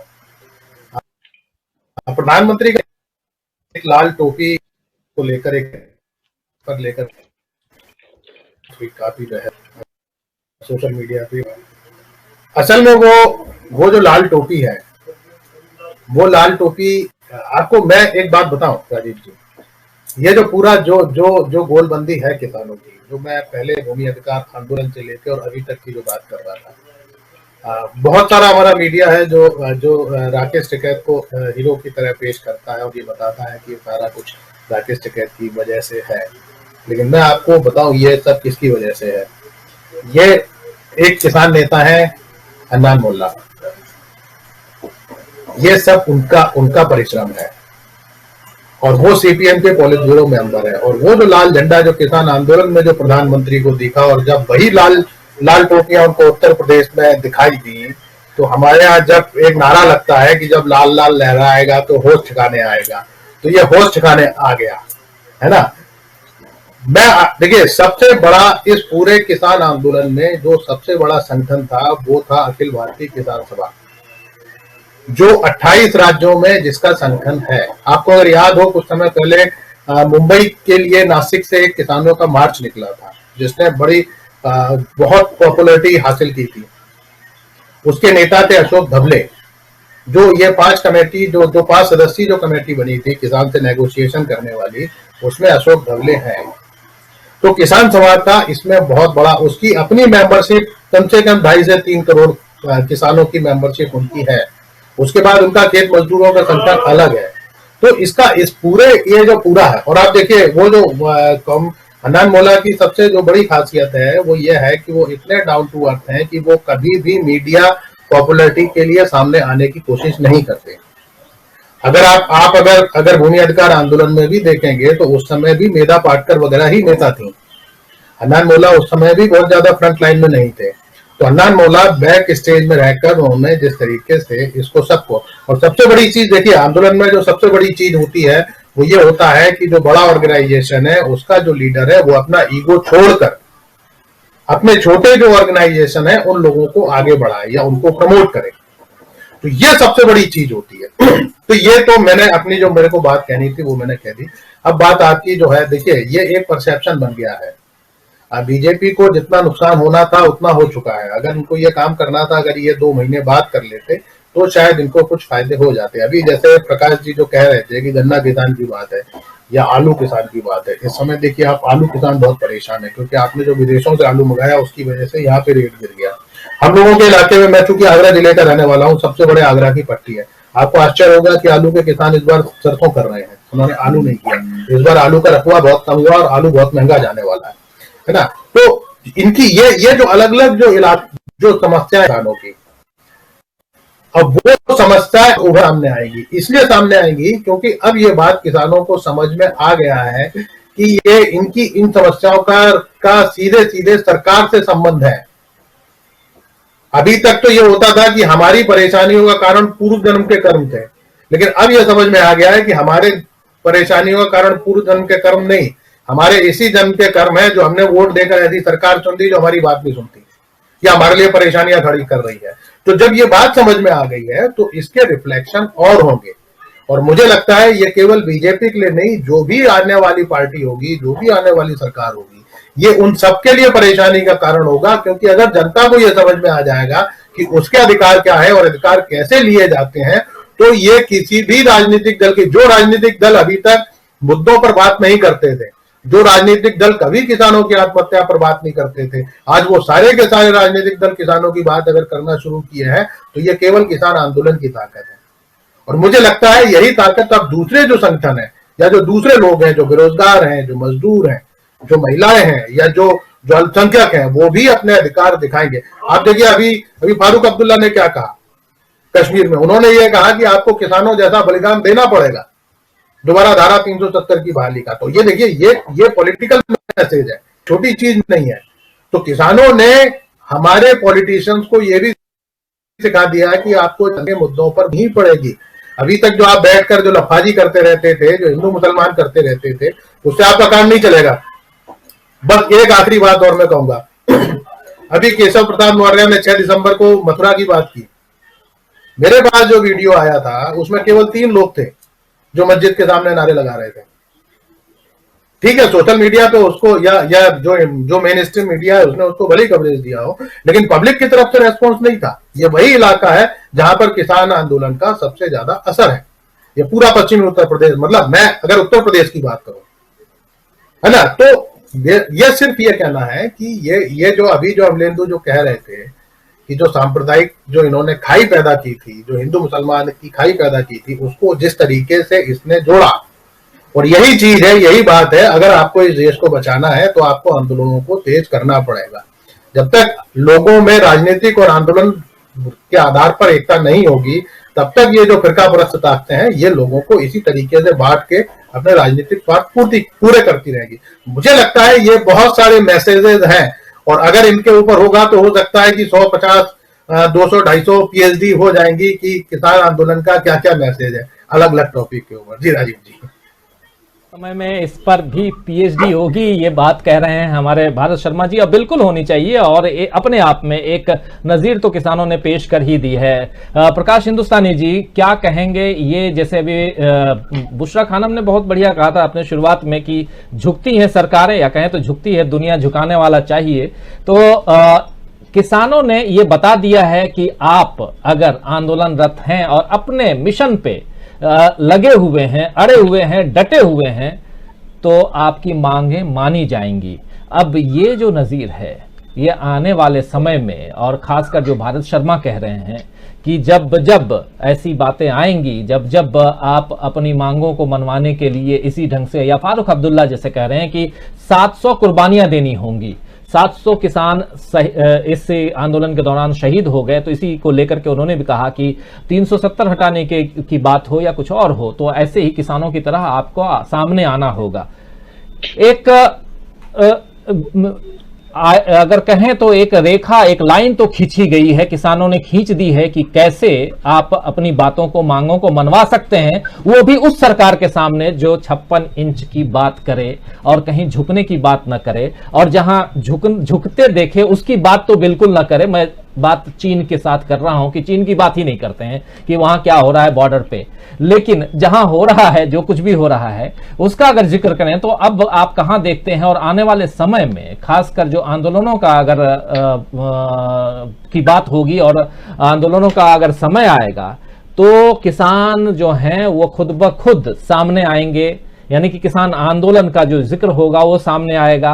और साथ साथ ये भी थोड़ा आपसे भी चाहूंगा कि इसका असर पंजाब में, इसका असर हरियाणा में, इसका असर उत्तराखंड में, पंजाब, उत्तराखंड और खासकर उत्तर प्रदेश में जो चुनाव है उस पर क्या असर पड़ने वाला है? राजीव जी, मुझे लगता है कि जिस तरीके से उन्होंने फैसले लिए हैं उससे लगता है कि उन्हें चुनाव से बहुत ज्यादा डर लग रहा था। लेकिन जैसा भी मेरे साथी पहले कह चुके हैं, अगर आंदोलन शुरू होते ही सरकार इस तरह के फैसले लेती तो उसका कुछ असर होता। 700 किसानों के बलिदान के बाद, किसानों द्वारा ठंड में, बरसात में, गर्मी में, कोहरे में रातें बिताने के बाद, परेशानियां बिताने के बाद अब कदम पीछे लेने का कोई बहुत फायदा होगा सरकार को? ये बात मुझे लगता नहीं कोई फायदा हो पाएगा ज्यादा। ये 100 जूते और 100 प्याज एक साथ खाने जैसी बात हो गई है। हुआ ये है कि अब जो होगा, लोगों के मन में जो गुस्सा है, किसानों के मन में जो गुस्सा है, ये बात भी उनके दिमाग में आ गई है कि सरकार ने ये फैसला इसलिए लिया कि सरकार डर गई थी। सरकार के इरादे, सरकार कोई किसानों का भला करने के लिए इस तरह के फैसले नहीं ले रही है। तो ये बात अगर लोगों के मन में आ गई, और ये एक हद तक ये बात सही भी कही जा रही है कि अगर सरकार में बैठी हुई पार्टी अपने चुनावी हित के लिए ये फैसले लेती है। भाई, पहले आप कहते थे कि ये फैसले, ये तीनों कानून बहुत अच्छे हैं, किसानों का भला होगा, इकोनॉमी का भला होगा, तो अब आपने किसानों के आंदोलनों को देखते हुए देश का भला क्यों छोड़ दिया? आपने किसानों का भला क्यों छोड़ दिया? ये बात सब लोगों को समझ में आ गई। दूसरी बात, तो 56 इंच वगैरह है, ये सब तो कहने की बातें हैं। जहां जहां सामने वाला शक्तिशाली होता है वहां हम 56 इंच को आधा कर लेते हैं, उसका 1/4 कर लेते हैं। चाहे दूसरी पार्टियों के नेताओं को अपनी पार्टी में शामिल करने का मुद्दा हो, चीन का मुद्दे की बात आपने कही ही है, जहां चुनाव का मुद्दा हो, तो हम सारे नीति, नियम, ये सब एक तरफ रख देते हैं। तो ये सब बातें बहुत ही महत्वपूर्ण है, लेकिन अब कोई बहुत फायदा होगा भारतीय जनता पार्टी को, ऐसा मुझे लगता नहीं है। राजीव जी। भारतीय जनता पार्टी को इससे बहुत ज्यादा फायदा होगा नहीं, ये कहना है प्रकाश हिंदुस्तानी जी का। बुशरा जी, आपको भी लगता है कि इस आंदोलन की समाप्ति के बाद या जिस आनन फानन में घोषणा हुई उसके बाद, और जो बीजेपी सोचती रही, प्रधानमंत्री नरेंद्र मोदी आनन फानन में और सुबह का वक्त, हमेशा शाम के वक्त आते रहे, इस बार सुबह के वक्त आए, वो भी सुबह 9 बजे आकर के जिस प्रकार उन्होंने घोषणा की, उम्मीद तो यही रही होगी प्रधानमंत्री को कि इसका फायदा आने वाले चुनाव में हमारी पार्टी ले उठेगी, ले जाएगी। लेकिन क्या आपको भी नहीं लगता है कि इसका फायदा अब बीजेपी उठा पाएगी? क्योंकि और भी साथी कह रहे हैं कि अगर ये ऐसा ही होना था, 10 महीना पहले ये बातें हो जाती तो बात कुछ और होती, अभी जो है वो वैसी स्थिति नहीं दिखाई दे रही है। क्या कहेंगे आप? और दूसरा, उत्तर प्रदेश में और खासकर उत्तराखंड या पंजाब में कहें, पंजाब में अभी सरकार तो कांग्रेस की है, वहां क्या असर दिखाई दे रहा है इस आंदोलन की समाप्ति के बाद? और उत्तर प्रदेश में, क्योंकि दोनों दो ध्रुव है, एक तरफ बीजेपी, दूसरी तरफ कांग्रेस, और दोनों जगह किसानों का आंदोलन, इसकी शुरुआत पंजाब से ही हुई थी, जत्था वहीं से चला था, और इस पूरे आंदोलन में चाहे आप सिंघू बॉर्डर देखिए, टीकरी बॉर्डर देखिए या गाजीपुर बॉर्डर, हर जगह आप भी गई, और वहां सबसे ज्यादा अगर सेवा देने वाली बातें जब अगर दिखी तो वो पंजाब के लोग ज्यादा थे वहां पर, उत्तराखंड के लोग जो मतलब पंजाबी कम्युनिटी के लोग बहुत ज्यादा थे। क्या कहेंगे ओवरऑल अब क्या दिख रहा है इस आंदोलन का असर, और उसका फायदा क्या बीजेपी को मिल पाएगा? देखिए, मैं जो अपने दोनों मेहमान हैं उनसे मैं मुत्तफिक हूं, और मुझे लगता है कि अब उस तरह से जो बीजेपी ये सोच रही है कि उत्तराखंड, पंजाब या फिर उत्तर प्रदेश में वो फायदा ले पाएगी, ये बहुत मुश्किल ही लग रहा है। ये हो सकता है कि वो थोड़ी सी अब लोगों के बीच में जाकर थोड़ी सहज हो जाए कि उसने भी जो किसानों की मांगे थी उनको वापस ले लिया। शायद मुंह दिखाने के काबिल थोड़ी बहुत शायद हो गई है कि जिनको गांव से जो है बाहर भेजा जा रहा था, गांव में घुसने नहीं दिया जा रहा था। ऐसे हमने हरियाणा से लेकर उत्तर प्रदेश, पश्चिमी उत्तर प्रदेश के कई इंसिडेंट्स इस तरह के देखे, तो मुझे लगता है कि शायद थोड़ी सी सहज हो जाए। लेकिन किसान फिर ये सवाल भी पूछेंगे कि भाई आखिर आप किसके आगे झुके हैं? आप खालिस्तानियों के आगे झुके हैं, आतंकवादियों के आगे झुके हैं, ISI एजेंट्स के आगे झुके हैं, क्योंकि किसान तो सरकार ने माना नहीं था और ना ही सरकार के मंत्रियों ने, और लठ लेकर भेजा जा रहा था कि लठ अपने तैयार रखिएगा उनके लिए। तो ये सवाल तो पूछेंगे ना कि आखिर किसके आगे झुकी है सरकार।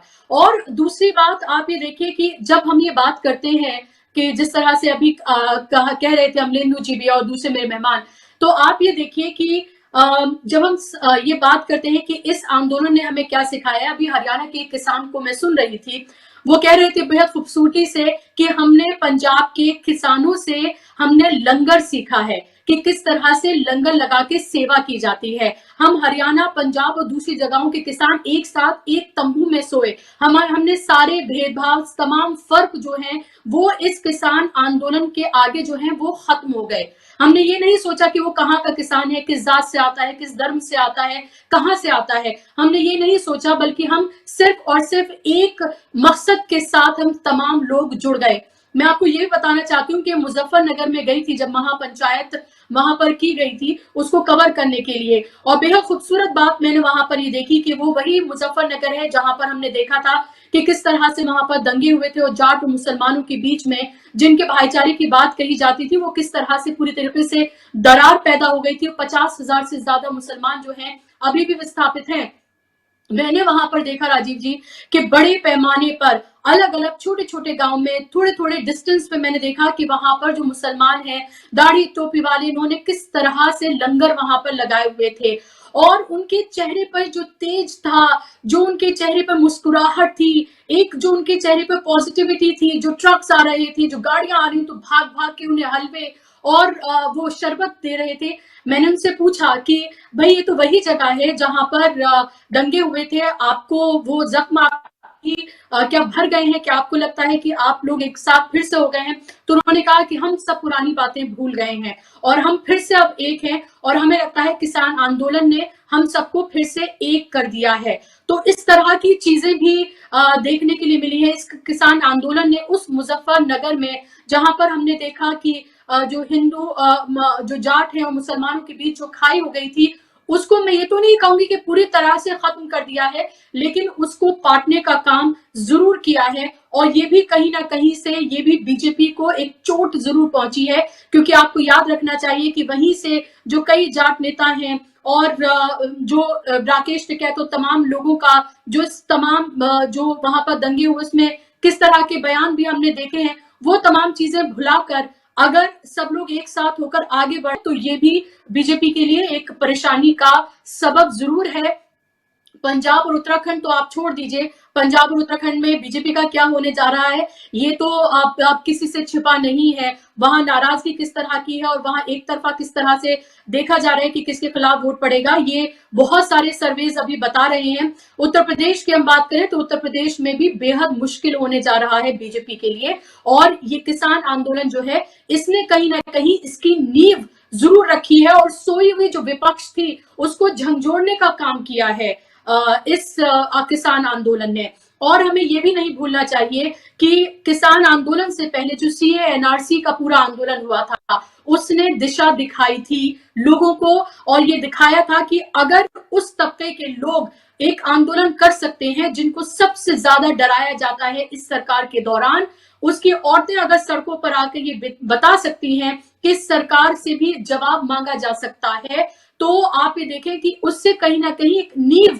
जरूर रखी गई है आगे किसान आंदोलन की, ये मैं जरूर कहूंगी। और सीए एनआरसी प्रोटेस्ट को भी हमें याद रखना चाहिए, और अब जो किसान आंदोलन ने एक नई ऊर्जा भरी है आगे आने वाले वक्त में, और जो तमाम लोग हैं जो इस तरह से आंदोलन करना चाहते हैं लेकिन कहीं ना कहीं से डरे हुए हैं, उनको हिम्मत और बल जरूर मिला है। और अब मुझे नहीं लगता है कि बहुत ज्यादा फायदा इसका बीजेपी को मिल पाएगा, क्योंकि क्या जो 709 किसान जिन्होंने जाने गंवाई उनके परिवार वाले क्या भूल जाएंगे? क्या जिन्होंने अपना बेटा खोया, जवान बेटा खोया, किसी ने बाप खोया, किसी ने अपनी वालदा को खोया, क्या वो भुला पाएगा वो परिवार? हरगिज नहीं। जो किसानों ने यहाँ बैठकर जो तपस्या की, जो त्याग दिया, जो उन्होंने हर मौसम यहाँ बैठकर जो झेला, जिस तरह की बदनामियां, जिस तरह के तमगे उन्हें दिए गए, क्या वो सब किसान भूल जाएंगे? हरगिज नहीं। और इसीलिए किसानों ने कहा है कि हमने इसे स्थगित किया है। अभी आप ये देखिए ये सिर्फ स्थगित हुआ है, अभी लड़ाई उनके लिए बाकी है। है। लेकिन इस आंदोलन ने, जैसा अभी भारत शर्मा कह रहे थे कि इस पर पीएचडी होगी, और ये पीएचडी की बात अगर करें तो इसमें एक ये भी है जो अभी बुशरा खानम जी कह रही हैं, और बहुत महत्वपूर्ण बात है कि इस आंदोलन ने क्या क्या नहीं दिया। इस आंदोलन में सबसे बड़ी बात ये दी कि मुजफ्फरनगर दंगे को लोग भूलने लगे। और जब हम भी जाया करते थे तो किसान वहां कहते थे कि हम ना हिंदू हैं ना मुसलमान हैं, हम किसान हैं, हमारी एक ही जात है। और ये सबसे बड़ी बात थी, सबसे बड़ी बात थी कि आप दो कम्युनिटी के बीच लड़वा करके जिस चुनाव को जीतने की कोशिश करते रहे, वो कम्युनिटी अगर एक साथ एक मंच पर आ जाए तो चोट तो लगेगी। और वही चोट लगी है बीजेपी को। सीधा मैं बीजेपी का नाम लेकर इसलिए कह रहा हूं क्योंकि अभी सत्ता में बीजेपी है। 2013 के बाद से उसका फायदा भी बीजेपी को ही मिला था, क्योंकि उस समय, और भारत शर्मा जी मुझे याद है कि देशबंधु की तरफ से गए भी थे, हमारे अखबार की तरफ से पूरा उस एरिया को कवर करने के लिए। बुशरा जी कह ही रही हैं कि अभी भी गई थी।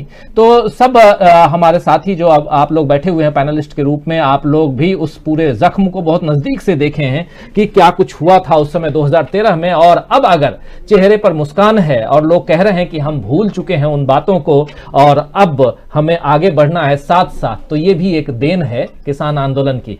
जल्दी से समाप्त करना चाहूंगा इस कार्यक्रम को, वक्त खत्म हो चुका है। लेकिन अमलेंदु जी, एक लास्ट क्लोजिंग कमेंट आपसे चाहूंगा। इस पूरे आंदोलन में बहुत कुछ दिया, बहुत कुछ झेला किसानों ने।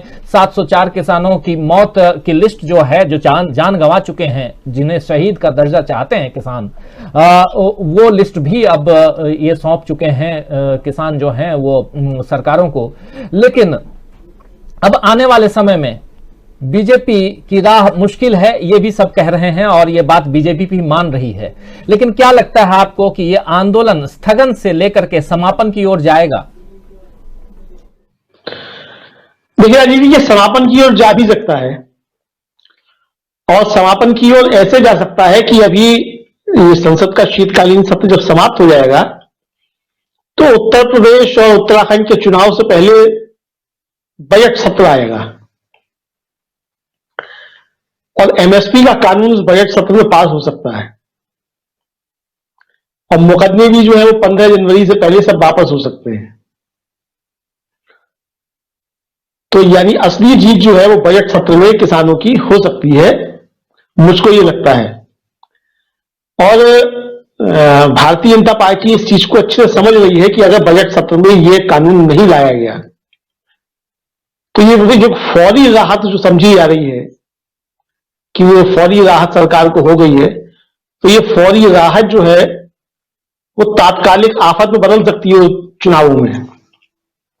और प्रधानमंत्री जो मजबूर हुए इनको वापस लेने के लिए, तो ये ठीक है कि किसानों ने झुका दिया, लेकिन इससे ज्यादा मजबूरी प्रधानमंत्री की अंदरूनी है, क्योंकि इस किसान आंदोलन का प्रभाव जिस तरीके से चुनाव पे पड़ता, चूंकि किसानों ने बता दिया कि वोट की ताकत सबसे बड़ी ताकत है।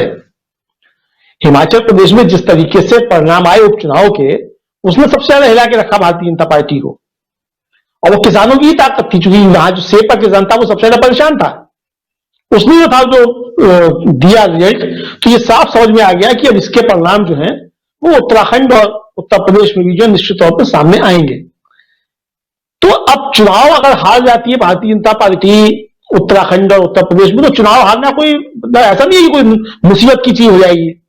डेमोक्रेसी है, चुनाव हारे जाते हैं जीते जाते हैं। लेकिन जो बंगाल से शुरुआत हुई है और वो शुरुआत उत्तर प्रदेश और उत्तराखंड में जाकर के और बढ़ती है, तो ये फिर प्रधानमंत्री नरेंद्र मोदी के खिलाफ भारतीय जनता पार्टी के अंदर जो है वो एक नई किस्म का तूफान खड़ा करती है, तो जो जिसकी संभावनाएं अभी खत्म नहीं हुई है, मतलब संभावनाएं कह लीजिए, आशंकाएं कह लीजिए, जो भी है वो भी समाप्त नहीं हुई है। तो ये जो भारतीय जनता पार्टी की अंदरूनी जो स्थिति है, उसमें प्रधानमंत्री को समझ में आ गया कि ये हार का सारा जो दोष है वो प्रधानमंत्री के ऊपर जाएगा कि किसान आंदोलन की वजह से जो है ये हार हुई है। इसीलिए उत्तर प्रदेश में भी आकर के प्रधानमंत्री जो है वो, आप देखिए, बार बार जो है वो शिफ्ट करने की कोशिश कर रहे हैं लड़ाई को, और योगी आदित्यनाथ के ऊपर रख करके जो बार बार जो बातें करते हैं वो यही है कि हार हो इनके जिम्मे हो, और अगर जीत हो जाती है तो कोई बात नहीं, तो मोदी जी आ ही रहे थे, मेहनत कर ही रहे थे। तो ये उनकी जो सबसे बड़ी कमजोरी है ये है, और इसको मुझे लगता है कि वो अच्छे से समझ गए और भारतीय जनता पार्टी के लोग भी इसको अच्छे तरीके से समझ रहे हैं। बहरहाल इस किसान आंदोलन ने बहुत कुछ दिया है, और मैं फिर कहूंगा कि डेमोक्रेसी के लिए जो है इस तरीके के आंदोलन बहुत अच्छे होते हैं। बुशरा जी ने बिल्कुल सही कहा कि जो शाहीन बाग का आंदोलन था, खासतौर से शाहीन बाग का, उसमें जो महिलाओं ने जिस तरीके से आगे बढ़ करके मोर्चे संभाले और फिर पूरे देश में शाहीन बाग खड़े हो गए, तो उससे जो था, हालांकि अगर बीच में अगर कोरोना नहीं आया होता उस तरीके से, तो मुझे लगता है कि शाहीन बाग आंदोलन भी इसी तरीके का आंदोलन होता। ये 56 इंच की सरकार जो उससे पहले ही चुप चुकी थी किसानों के आंदोलन से पहले, और फिर ये बिल लाने की हिम्मत भी नहीं करती अगर कोरोना नहीं आया होता तो। लेकिन क्या वो तो इफ बट की चीज है कि ऐसा नहीं हुआ होता तो ऐसा हुआ होता, तो ये बातें अलग की, लेकिन उस आंदोलन ने एक बुनियाद रखी। और ये मतलब शाहीन बाग आंदोलन और किसान आंदोलन, इन दोनों आंदोलनों ने इस डेमोक्रेसी को जीवंत बना दिया है, ये मैं कहना चाहूंगा। जी राजीव, डेमोक्रेसी को जीवंत बना दिया है। डेमोक्रेसी है तो हमारा देश है, हमारे देश में लोकतंत्र है, आप सब जानते हैं, और इस लोकतंत्र की बात हम यहाँ रख रहे हैं। और इसी लोकतंत्र में हमने देखा ये एक बहुत बड़ा आंदोलन, और इस आंदोलन में आगे क्या कुछ होगा वो 15 जनवरी को पता चलेगा। 15 जनवरी को फिर से SKM यानी संयुक्त किसान मोर्चा जो है उसकी बैठक होगी, और उस बैठक में चर्चा होगी कि इस पूरे महीने भर में क्या कुछ हुआ है, और किसान चाहेंगे कि उनकी जो मांगे हैं, और जो एग्रीकल्चर सेक्रेटरी ने जो चिट्ठी भेजी है, खासकर 5 मांगों की बात रखी गई है, उसमें उन मांगों पर कितना विचार होता है। उसमें सबसे महत्वपूर्ण मांग जो है, बहुत इंपॉर्टेंट मांग MSP की है। और अगर MSP पर कानून बन जाता है तो सचमुच इस देश में, आजाद भारत में, ये एक ऐतिहासिक घटना होगी जिस पर किसानों की बहुत बड़ी जीत होगी। क्योंकि 3 कृषि कानूनों को लेकर के आना और उसे वापस ले जाना, ये तो सरकार लाई और ले गई, एक अलग बात है, लेकिन एक मांग हमेशा रही है, वो MSP की रही है। और वो MSP पर क्या कुछ होता है, पराली और बिजली बिल, ये तमाम बातें बहुत नजदीक से आप लोग जानते हैं, बहुत अच्छी तरह से जानते हैं। लेकिन साथ साथ जो निजीकरण की बात है, प्राइवेटाइजेशन की बात जो है, कि जो प्राइवेट कंपनियों को, निजी कंपनियों को जो चीजें दे रहे हैं, उसका क्या कुछ होगा, उस पर कैसे सरकार कहां फंसती है, ये भी बहुत कुछ देखना होगा। लेकिन इन बातों के बीच में चुनाव है, और चुनाव में बीजेपी का क्या हश्र होता है, बीजेपी की तरफ किसान जाते हैं या नहीं जाते हैं। राकेश टिकैत लगातार मुखर रहे हैं। अब राकेश टिकैत जो है वो क्या कुछ बयान देते हैं, बयानों में के कारण वो सुर्खियों में रहते हैं, ये भी बहुत इंपॉर्टेंट होगा आने वाले समय में। हमारे साथ हमारे चारों मेहमान जुड़े रहे। बुशरा खानम जी आप जुड़ी, बहुत शुक्रिया आपको अदा करता हूं कि आप समय निकाली, आप जुड़ी। और प्रकाश हिंदुस्तानी जी आप जुड़े हमारे साथ, बहुत अच्छा लगा कि आपने अपना समय निकाला। भारत शर्मा जी आपको बहुत धन्यवाद, प्रकाश जी आपको बहुत धन्यवाद, और अमलेंदु जी आपको भी बहुत शुक्रिया, बहुत धन्यवाद कि आप चारों जुड़े और इस कार्यक्रम की शोभा आपने बढ़ाई, और आप लोगों ने अपने विचारों को खुले मन से रखा यहां पर। और तमाम साथियों, दोस्तों, आप सबको भी बहुत शुक्रिया अदा करता हूं कि आप लोग जुड़े रहे और अपनी बातों को यहां रखते रहे। मैं देख रहा हूं लगातार कमेंट कर रहे हैं और लिखते रहे। इसमें असलम चिश्ती हमारे साथ जुड़े रहे, रूपराम गुगरवाल लिख रहे हैं कि आप 5 पत्रकारों ने जो बात की है, किसानों के हक की बात की है, बहुत बहुत धन्यवाद। कमल सिंह लिख रहे हैं, योगी को जैन बाबा निपटा चुका है। और मुरारी पाठक भी हैं, सीताराम भी हमारे साथ जुड़े हुए हैं, मदीना का मुसाफिर जुड़े हुए हैं हमारे साथ में, असलम चिश्ती तो जुड़े हुए हैं ही, कामिल शेख भी हैं, शाहीन बाग आंदोलन की बात कह रहे हैं कामिल शेख। और आरवी सिंह लिख रहे हैं, बीजेपी ने पूरे देश को 70 साल पीछे धकेल दिया है। इश्तियाक आलम लिख रहे हैं कि राजीव जी बहुत बहुत शुक्रिया। और असलम चिश्ती लिख रहे हैं, जितनी सहाफती खूबियां आरिफा खानम शेरवानी के अंदर हैं, वही खूबियां बुशरा खानम के अंदर दिखाई दे रही हैं। असलम चिश्ती ये बात लिख रहे हैं। कामिल शेख हैं। किरण यादव का लिखना है कि अखिलेश के रोड शो में रात को उमड़े जन सैलाब को देखकर मोदी जी दूसरी रात को भी सो नहीं पाए थे, इसलिए सुबह 9 बजे ही कानून को वापस लिए, इसलिए उनकी सारी मांगों को आसानी से मान ले रहे हैं। फहीम हैदर का कहना है कि बीजेपी ने किसानों को हल्के में लिया, अब कानून वापसी से कुछ नहीं होने वाला है, किसानों ने बड़े दुख झेले हैं, बदला जरूर लेंगे, न्याय अभी नहीं मिला, फैसला फैसला चुनाव में होगा। कमल सिंह का कहना है कि राजीव जी अगला आंदोलन प्राइवेटाइजेशन के खिलाफ ही होगा। और मंगलू गोंड एमएसपी के बारे में पूछ रहे हैं। एमएसपी पर अभी बात बाकी है मंगलू गोंड जी। और मदीना का मुसाफिर हिमाचली सॉन्ग लिख रहे हैं, डीबी टीवी चैनल मुझे बहुत पसंद है। हिमाचली सॉन्ग भाई आप भी हमें बहुत पसंद हैं कि आप हमको देखते हैं, सुनते हैं और लिखते हैं, अपने कमेंट को लिखते हैं। रफीक पूनावाला हमारे साथ में कह रहे हैं सरकार को हर बात किसान की माननी होगी। हरिओम जी कह रहे हैं कि आपने सभी मुद्दों को डिटेल में बताया है, वेरी नाइस। आपको सभी को नमस्कार, गुड नाइट। आपको भी नमस्कार, गुड नाइट कहता हूं। और मदीना का मुसाफिर कह रहे हैं थैंक्स, गुड नाइट। हरन कुमार कुल मित्रा हैं जो कह रहे हैं जय किसान मजदूर जवान नारी शक्ति। हबीबी 123 हबीबी 124 कह रहे हैं आप सभी साथियों ने बहुत अच्छी बात कही, आप लोगों को बहुत धन्यवाद। और अमृत सिंह कह रहे हैं जय योगी बाबा की वंस अगेन। और रफीक पुनावाला हरिओम जी, डीबी लाइव जिंदाबाद कह रहे हैं। और असलम चिश्ती कह रहे हैं किसान आंदोलन से ये बात तो साबित हो गई है कि किसानों ने दिखा दिया कि ट्रैक्टर से सिर्फ खेत नहीं जोते जाते, घमंडी सरकार के कानून भी जोते जा सकते हैं। बिल्कुल सही लिख रहे हैं असलम चिश्ती जी आप। और बनवारी मीना कह रहे हैं कि राजीव जी बुसरा खानम क्या आरफा खानम जी की बहन है। बिल्कुल बिल्कुल सही कह रहे हैं आप, सही पहचाना आपने बनवारी मीना जी। तेज प्रताप यादव कह रहे हैं कि अगर यही करना था मोदी जी को तो 700 किसानों की शहादत आखिर क्यों 22 जनवरी को ही क्यों नहीं कानून को वापस लेकर किसानों को घर भेज दिया गया। बिल्कुल तेज प्रताप यादव जी, बिल्कुल आप सही सवाल कर रहे हैं। लेकिन यही तो बात है कि देर से आए लेकिन दुरुस्त आए। क्या ये बात मोदी सरकार पर लागू होती है? ये भी एक सवाल है। इस सवाल का जवाब हम ढूंढेंगे आने वाले समय में। कायम खान है कह रहे हैं 70 साल में ये पहली बार हुआ है कि घर बेचकर घर चला रहे हैं, प्राइवेटाइजेशन की बात कर रहे हैं। एसपी सिंह भी हमारे साथ है। फिर आलमगीर रौनक भी है। साहित्यकार बीएस गुम्बड़ लिख रहे हैं कि भाजपा ने अपने लिए नए शब्द गढ़ लिए हैं, मसलन आंदोलन जीवी पार्टी, जुमला पार्टी, चुनाव जीवी पार्टी आदि आदि। 56 इंच का सीना साल दर साल सिकुड़ रहा है, जो बोया है वही काटना होगा, जय किसान। फिर एम शकाल गुड नाइट लिख रहे हैं। और फिर इब्राहिम खान लिख रहे हैं राजीव भाई नमस्कार, बहुत दिनों के बाद आया हूं, आपने कुछ दिखा दी नहीं क्या।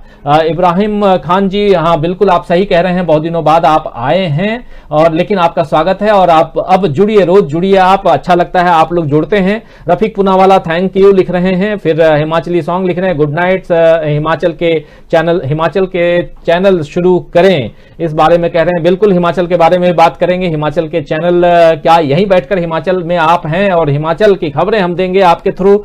और फिर अमृत सिंह कह रहे हैं बीजेपी ने वादा पूरा की, राम मंदिर बना दिया, जय श्री राम कह रहे हैं अमृत सिंह जी।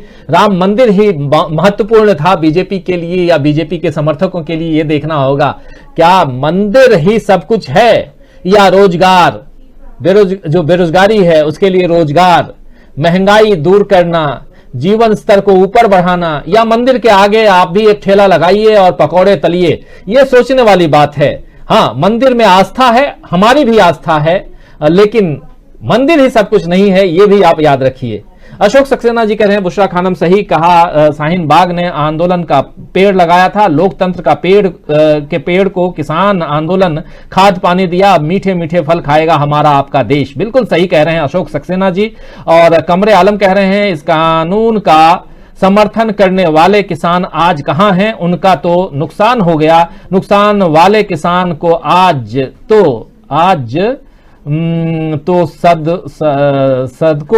सड़कों पे आना चाहिए, कानून वापस हो गया।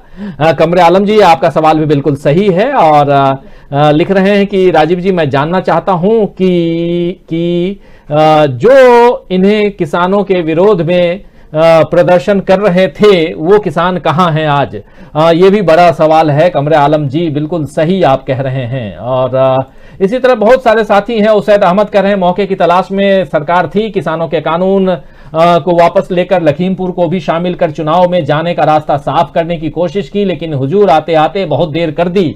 हरिओम जी कह रहे हैं सुप्रीम कोर्ट ने बनाया मंदिर, बीजेपी ने नहीं। बिल्कुल बात सही कह रहे हैं हरिओम भाई आप। इब्राहिम खान लिख रहे हैं कि राजीव भाई 56 इंच का सीना बढ़ाने के लिए होता है, 56 इंच का सीना बताओ, पब्लिक को सताओ, 56 इंच का सीना बताओ, ये लिख रहे हैं। मोहम्मद हारून लिख रहे हैं कि अब उस गोदी मीडिया का क्या होगा जिसने रात दिन एक कर दिया किसानों को खालिस्तानी कहने में, अब उनका भी अंत आ गया है। मुस्तफा लिख रहे हैं कि मोदी जी का राज में सबसे ज्यादा कोई बेरोजगार हुआ है तो युवा है, युवा को बेरोजगारी दूर मोदी जी कर नहीं पाए। तो ऐसे बहुत हैं, बिल्कुल सही बात लिख रहे हैं मुस्तफा की युवाओं की बेरोजगारी को दूर नहीं कर पाए। तेज प्रताप लिख रहे हैं कि मोदी जी किसानों को जितना नासमझ समझते हैं किसान उतना नासमझ नहीं है, जबकि किसानों की भली भांति उनकी मंशा का पता लग चुका है, किसानों को भली भांति उनकी मंशा का पता लग चुका है। बीजेपी का उत्तर प्रदेश में सूपड़ा साफ हो जाएगा। असलम चिश्ती लिख रहे हैं कि सारी अकड़ निकल गई, जब किसानों से पाला पड़ा तो मुआफी भी मांगनी पड़ी। बिल्कुल सही। अयूब अली लिख रहे हैं कि जब कोई बड़ा चुनाव आता है तब देश का सेना शहीद हो जाता है।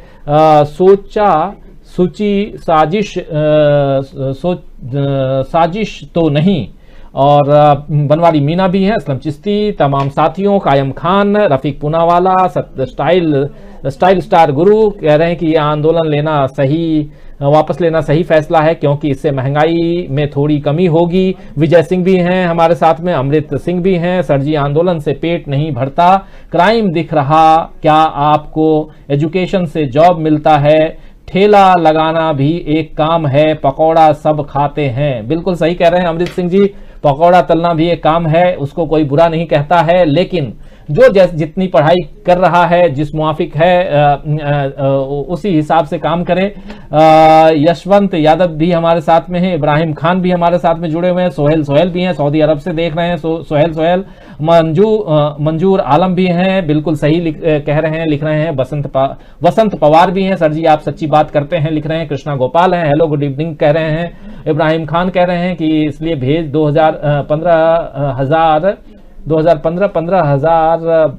15 बजे पब्लिक जा रही थी पैदल। अच्छा, उसके बाद मंजूर आलम, मैं भी लाइन में हूं राजीव जी। मंजूर आलम जी बिल्कुल आप लाइन में हैं, आपकी बात मैं रख रहा हूं। मुस्तफा भी हैं जो कह रहे हैं जो सेना शहीद हुए हैं किसी पर इसका जो है कि धमाके के गा बीजेपी सरकार। और सैयद फाजले आलम भी हैं, sir ji very good job, good news. Hariom भी, कामिल शेख भी। तो दोस्तों अब इस कार्यक्रम को यहीं समाप्त करता हूं। कल शाम 7 बजे फिर हाजिर होऊंगा आप लोगों के साथ, कुछ नई खबरों के साथ, कुछ विश्लेषकों के साथ, और साथ में आप तमाम दोस्त साथी शुभचिंतक होंगे। आज मुझे दीजिए इजाजत और देखते रहिए डीवी लाइव। नमस्कार, गुड नाइट, शुभ रात्रि, शब्बा खैर।